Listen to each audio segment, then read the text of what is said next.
Hello friends, welcome to this engineering related channel which is helpful for diploma and degree courses in engineering. Our main focus is to deliver rich content in electrical engineering which will make your preparation solid as well as fun going. Please like, share and subscribe to our channel. So let's get started.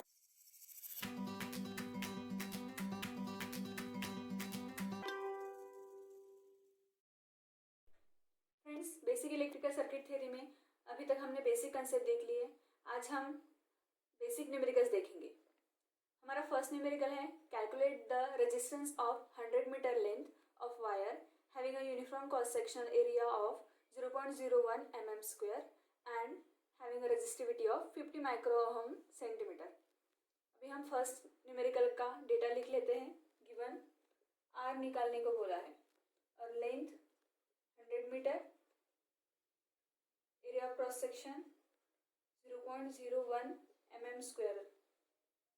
अभी 1 mm मतलब हमें पता है 10⁻³ metre होता है, तो mm का square और डेसिमल के बाद 2 अंक है, इसके वजह से हम 1 × 10⁻² लिखते हैं इंटू mm स्क्वायर मतलब 10⁻³ का स्क्वायर मतलब 1 × 10⁻² इंटू 10⁻⁶ 1 × 10⁻⁸। ये एडिशन हो जाएगी इसकी, मतलब हमारा एरिया ऑफ क्रॉस सेक्शन 1 × 10⁻⁸ आया। Having a resistivity of rho दिया हुआ है 50 micro ohm centimetre. 1 micro ohm मतलब 10⁻⁶ ohm and 1 centimetre equal to 10⁻² metre. यहाँ पे 50 × 10⁻⁶ इंटू 10⁻² मतलब कितना आया 50 × 10⁻⁸ ओहम मीटर। अभी हम सब पैरामीटर हमने मीटर में कन्वर्ट कर लिए। अभी हम रेजिस्टेंस निकालेंगे। रेजिस्टेंस का फॉर्मूला हमें पता है R equal to ρL/A। R rho की value 50 × 10⁻⁸ into L 100 divide by area of cross section 1 × 10⁻⁸। -8 plus -8 get cancel 50 × 100 R हमारा कितना आया 5000 ओहम। ये हमारा R आया। अभी हम सेकंड न्यूमेरिकल देखते हैं। If the wire is drawn out of 3 times its original length calculate the resistance. अभी इन्होंने सेकंड न्यूमेरिकल में क्या बोला है कि हमारा जो वायर है उसकी length L2 3 times of L1 हो गई, तो हमें R2 निकालना है इसके रिस्पेक्ट में। R2 मतलब क्या आएगा रो L2 डिवाइडेड बाय A। रो हमें पता है 50 × 10⁻⁸, एरिया ऑफ क्रॉस सेक्शन पता है 1 × 10⁻⁸ इंटू L2 कितना है 3 टाइम्स ऑफ L1। L1 कितना था हमारा 100। 10⁻⁸ 10⁻⁸ गेट कैंसल 5 3 = 15 R2। तो हम यहाँ से ये कंक्लूजन निकाल सकते हैं हमारा R लेंथ के प्रोपोर्शनल होने के कारण अगर हमारा R1 5000 है तो हमारा R2 15,000 आ गया, क्योंकि हमारा L2 जो था 3 टाइम्स ऑफ L1 था। अभी हम थर्ड न्यूमेरिकल देखेंगे। तीसरा numerical A coil consists of 2000 turns of copper wire having a cross-sectional area of 0.8 mm square and length per turn is 80 cm and the resistivity of copper wire is 0.02 micro ohm meter. Find the resistance of the coil and power absorbed by the coil when connected across 110 volt DC supply. यहाँ पे हमें to parameter निकालने हैं। First parameter हमें resistance निकालना है और second parameter हमें पावर निकालना है। तो अभी हम गिवन लिख लेंगे। टर्न्स हमें 2000 टर्न्स बोले हैं और cross sectional area 0.8 mm square. इसका हम निकाल लेंगे 8 × 10⁻⁻1 इंटू 10⁻³ स्क्वायर। 8 × 10⁻⁻1 इंटू 10⁻⁶ 8 × 10⁻⁷ मीटर्स का स्क्वायर हमारा एरिया ऑफ क्रॉस सेक्शन आ गया। अभी लेंथ पर टर्न मतलब लेंथ पर टर्न हमें कितनी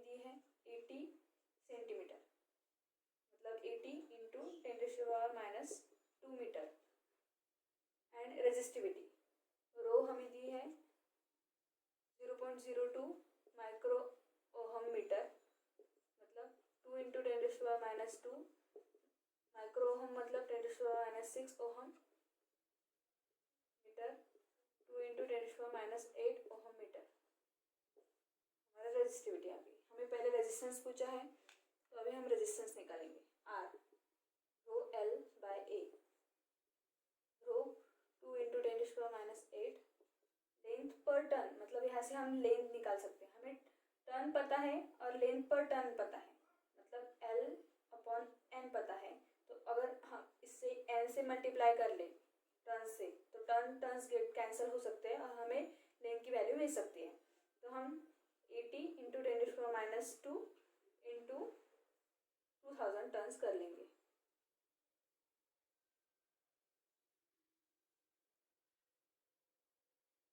8 2 जा 16 आ गया यहाँ पे, ये 3 4 इंटू 10⁻², 10⁻² और ये 2 0 गेट कैंसिल, 1600 हमारा लेंथ आ गई मीटर।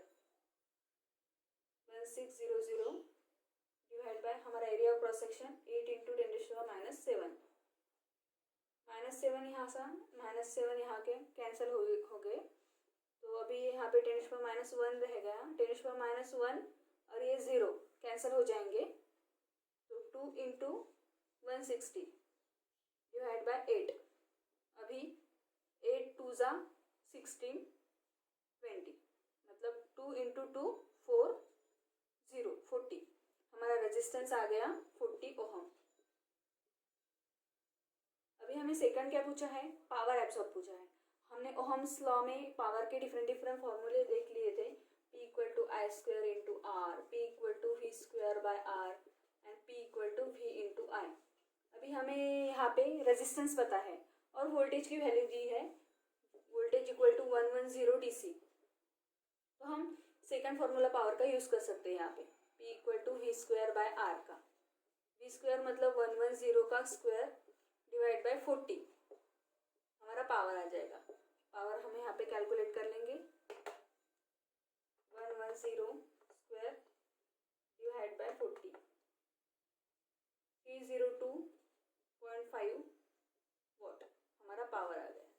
मतलब यहाँ पे हमें दो पैरामीटर पूछे थे, एक पैरामीटर हमारा था रेजिस्टेंस, वो कि 40 ओहम आ गया, और दूसरा पैरामीटर था पावर, जो कि 302.5 वॉट आ गया। Fourth numerical, the length of wire has resistance of 6 ohm. Find the resistance of another wire of same material and 3 times as long as and twice the cross sectional area. Given लिख लेंगे, हमें resistance दिया हुआ है R1 6 ohm और L2 जो है same material 3 times of L1 बोला है, और cross sectional area जो है A2 equal to 2 times of A1 बोला है, और R2 हमें निकालना है। अभी हमें पता है R equal to rho L by A, R1 equal to 6 ohm, मतलब हमें यहाँ से हम एक काम कर सकते हैं, रो L बाय ए की वैल्यू 6 ओहम है, जो कि हम सेकंड इसके लिए निकालने के लिए यूज करेंगे। तो हमें इक्वेशन 1 दे देंगे इसको। अभी R2 equal to rho L2 by A, rho L2 मतलब क्या है, 3 टाइम्स ऑफ L1 है, और A2 मतलब क्या है हमारा, 2 टाइम्स ऑफ A1 है, मतलब 3/2 times of rho L1 by A1। Rho L1 by A1 की हमें यहाँ से इक्वेशन 1 से वैल्यू 6 ओम मिल गई, तो 3/2 इंटू 6 ओम, R2 हमारा आ जाएगा 2 3 जा 6, 3 इंटू 3 9 ओम। तो हमारी R2 की वैल्यू 9 ओम आ गई। मतलब इस न्यूमेरिकल में हमें क्या दिया था, R1 की वैल्यू 6 ओहम दी थी, और हमें R2 की वैल्यू पूछी थी, जो कि R2 में L2 जो था 3 टाइम्स ऑफ L1 था, और A2 जो था 2 टाइम्स ऑफ A1 था। तो हमें रो L1 बाय A1 से R1 की value, row L1 by A1 जो आई, तो हमने वो सेकंड इसमें पुट कर दी, 3/2 times of rho L1 by A1। मतलब हम यहाँ से कंक्लूजन निकाल सकते हैं, R2 जो है हमारा डायरेक्टली प्रोपोर्शनल टू लेंथ है और इनवर्सली प्रोपोर्शनल टू एरिया है। लेंथ हमारी 3 टाइम्स बढ़ गई तो R2 हमारा 3 टाइम्स बढ़ जाएगा। लेंथ और एरिया ऑफ क्रॉस सेक्शन हमारा 2 टाइम्स बढ़ गया तो हमारा R2 जो है 2 टाइम्स घट जाएगा। ओवरऑल 3/2 टाइम्स R2 हो गया R1 के। Thanks for watching.